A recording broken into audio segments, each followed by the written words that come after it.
general election. Some of the primaries are now over, so they have switched over to general election campaigning, and this war nobody likes. And look, Marco Rubio can say as many times as he wants in as many languages as he knows that this war is over. I don't know any American who feels that the war is over, and I don't think Americans are going to feel that the war is over when we're still seeing. Batya Ungar-Sargon has been an idiot for a very long time. But in this clip, she just reconfirms to each and every single one of us exactly how much of an idiot she really is. It gets so bad that the suggestion she makes in this clip leaves the entire CNN panel completely baffled, dumbfounded, and totally confused. Let's watch the clip in full, and I'm going to give you guys my thoughts right toward the end. Let's get into it. Does scandal matter anymore in American politics? Senate races in Maine and in Texas suggest that voters are willing to overlook what was once seen as disqualifying. We're learning Democrat Graham Plattner reportedly shared sexually explicit messages with multiple women in the early days of his marriage. His wife flagged the text to a campaign aide last year as a potential liability for him. Plattner has faced significant controversy over a series of offensive online posts that he has since apologized for, and for a tattoo widely recognized as a Nazi symbol that he has since covered up. Meanwhile, in Texas, as Republicans accuse Democratic State Senator James Tallarico of being a vegan, the man Donald Trump is endorsing, Ken Paxton, has faced fraud charges, 16 articles of impeachment accusing him of corruption and bribery and allegations of infidelity. Paxton's criminal charges ended in a pretrial agreement, and he was ultimately acquitted in his impeachment proceedings following a 2-week trial. Joe, let's start with you. You just wrote this about. Yeah, Joe. You know all about Joe, you know about bribery, corruption. Not you, Joe. The other Joe. Okay, which one? That's right. Okay. This one. Joe, let's go to you, Joe. You wrote a book called Life of the Party, How the Democrats Lost America's Trust and How They Can Win It Back. What is your take on this Graham Plattner situation and the fact that Democrats are doing what I would argue maybe Republicans have been doing since 2016 and just saying, they're shrugging. Yeah, there's a lot to unpack here, right? And I'll withhold my comments about, the Republican Party speaking from the high ground of moral clarity, which I don't believe that they do, considering the candidates that are running this cycle under the Republican banner. But I want to speak specifically to the Democratic Party.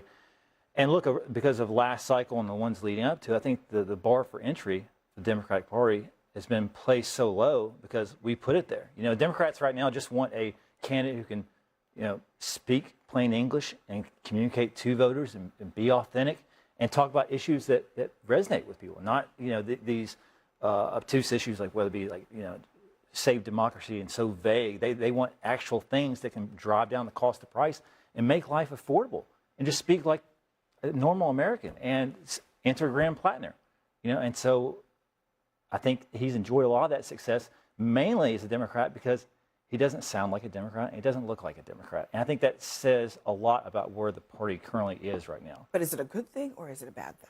Well, because when you put the bar low, then anybody can jump over. It needs a reset. It needs people, though, who can speak normally and not talk down to people and not talk at them or above them, but can communicate with voters. And then can speak to the issues themselves. And again, it's been reset, of course, but we're going through that process right now, considering everything the Democratic Party came through in 2024 with Biden and then Harris. But I think we have lost the plot on authenticity. I think Graham Plattner is cosplaying working class. He wears it like a Halloween costume, and that has been placed on him by the same people who have run a lot of progressive candidates across the nation. In this pursuit of getting to know the everyman, we keep picking these people who I think show the worst parts of society.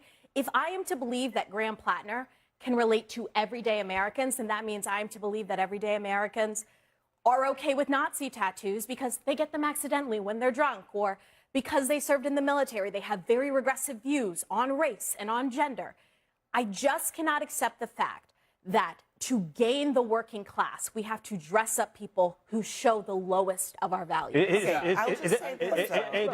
does speak to how hungry Democrats are for new blood, though. Then give them real anti-establishment people. Governor Janet Mills is a very credible person. Governor Janet Mills is very credible, and she lost. Right. I mean, new leadership. This is Joe's also point, someone under right? 50. Voters have a say in this. And if you look at the numbers, Graham Plattner, he has only gotten more popular, okay, since the controversy, since the tattoo, since all of it. That's a real thing. And then, down in Texas, where Ken Paxton was going up against John Cornyn, all of the dirt is out there on Ken Paxton. And I was looking at some favorability and unfavorability numbers for the two of them, Paxton and Cornyn. And voters are just as favorable toward Paxton as they are to Cornyn. They are not the same. But voters don't seem to care about the scandals. Well, I would be very clear. They are not the same. Ken Paxton was acquitted at his trial in the Senate of the crimes he was accused of. But his wife has accused him of things that has led her to seek a divorce on biblical grounds. So, and I am sure we're going to hear. I'm sure we're going to hear all about it. There's a lot of corruption, but there's a lot of personal issues too with him. But just to be clear, on the corruption stuff, that he was impeached by the Texas House, he was acquitted by the Texas Senate. So I think we should be clear about that. That is not the same as someone who has exhibited a pattern over 20 years. I mean, it's not just the Nazi tattoo. There's a pattern of prosecuting. It's not just the Nazi. It's the belief that women are responsible for their own rape. I mean, that's appalling and absurd. To have someone believe that women are somehow responsible for being raped, to have people who obviously, sexually message their women while they're married, like these are all bad things, and they just keep getting worse with Graham Plattner. And I think Democrats, as you've seen a couple of them, make pretty strong statements against him. So I think they're realizing that the wheels are coming off the bus. Are affairs disqualifying? This one. Marital affairs. To be clear, I think the Nazi tattoo is disqualifying. I think the idea that women are responsible for their own rapes is completely disqualifying, and he should be punched in the face. To be frank with you, I mean that's an appalling thing to say. I think that's different from someone who's accused of bribery and was acquitted. I think that's someone who has issues with his wife that we're going to all hear. We are going to hear all about Ken Paxton's divorce as the trial, I believe, even starts while he's campaigning. It's going to be this latest Graham Plattner scandal is over sexting with staffers. Let me just read. I have to read this statement because this is from his wife. His wife told CNN and reporters, I confided deeply personal details about my marriage to someone who I considered a friend. In the months since, I've had to watch as she spreads malicious gossip to anyone who would take her call. I trusted this person with the most private chapter of our lives, early days of our marriage, before any campaign was on our mind, and I'm deeply hurt by her betrayal and invasion of our privacy. I know who Graham is. I know the man that I married and the husband that he has been to me on the best and worst days of my life. That hasn't changed, and it won't. That is what his wife says. But the piece of this is that it's adding to many things. Yeah. But our voters sort of just don't care about, I mean, and maybe I should go further back because, Donald Trump has cheated allegedly on his spouses before. He's been divorced several times. There was also Bill Clinton, Are we done with this stuff? Do personal mistakes not matter in politics anymore? Sadly, I mean, I'm nostalgic for a time when Bush getting a DUI or Obama smoking weed was shocking and led the news for a couple weeks. And sadly, I think we're at a point in American politics where it isn't disqualifying. And it's funny, I mean, I was kind of surprised to see the reaction from folks like Cory Booker now sort of raising questions about support for Graham Plattner in light of these affairs, because frankly, adultery and infidelity now seems so ubiquitous in American politics. So to me, that wasn't even the most shocking thing. I think Democrats, though, now are trying to backpedal a little bit because they realize it's this constant drip, drip, drip. It wasn't just the Totenkopf tattoo. It wasn't just the basically making fun of veterans for getting shot at. It wasn't the sexual acts in porta potty.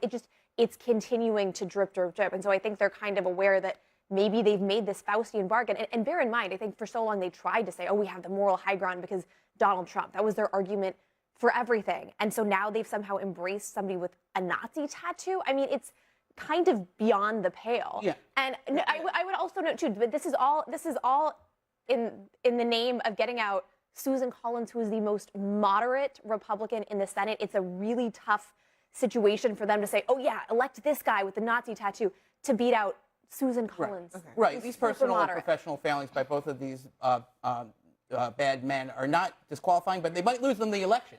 It might be enough because not everyone cares that they're allegedly corrupt and allegedly taking bribes. It is a pattern with Paxton, by the way. A lot of different accusations, but some people do, and that could be the difference in these tight races. And they didn't have to choose these people who have these problematic records. And I'll just say one last thing: as someone maybe who's the only tattooed person on the panel, that you know what your tattoo is, okay? Yeah. No, I have 2 tattoos. I know exactly what they mean, okay, because they're tattooed on my body. And if I got drunk and got something tattooed, I wouldn't keep it for 15 years without checking it out.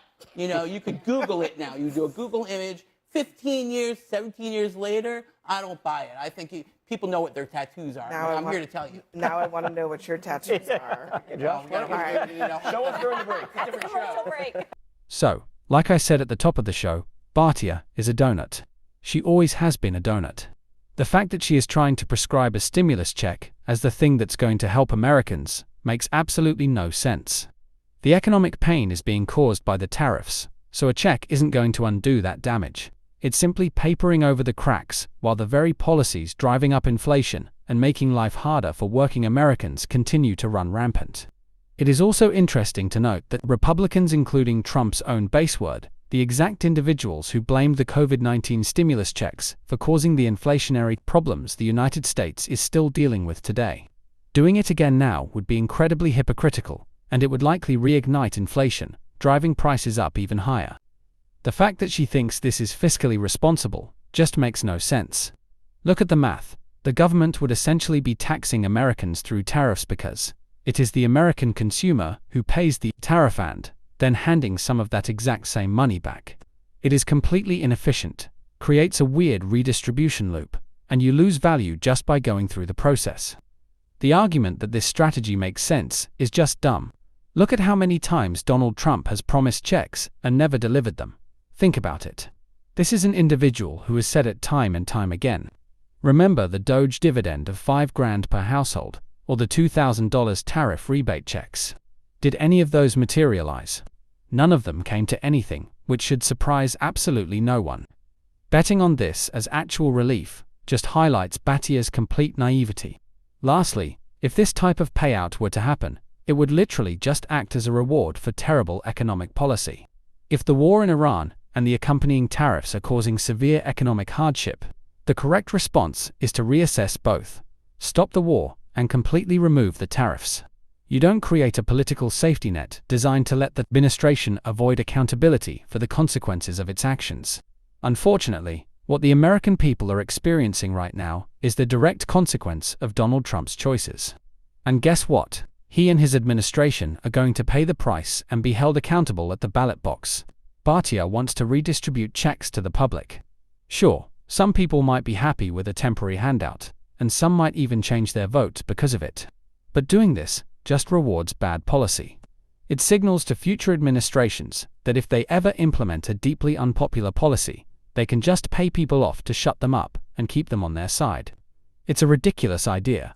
Let me know your thoughts down in the comments section below. Do the usual stuff. Hit subscribe, give the video a thumbs up, and hype up the video as well. See you guys in the next one.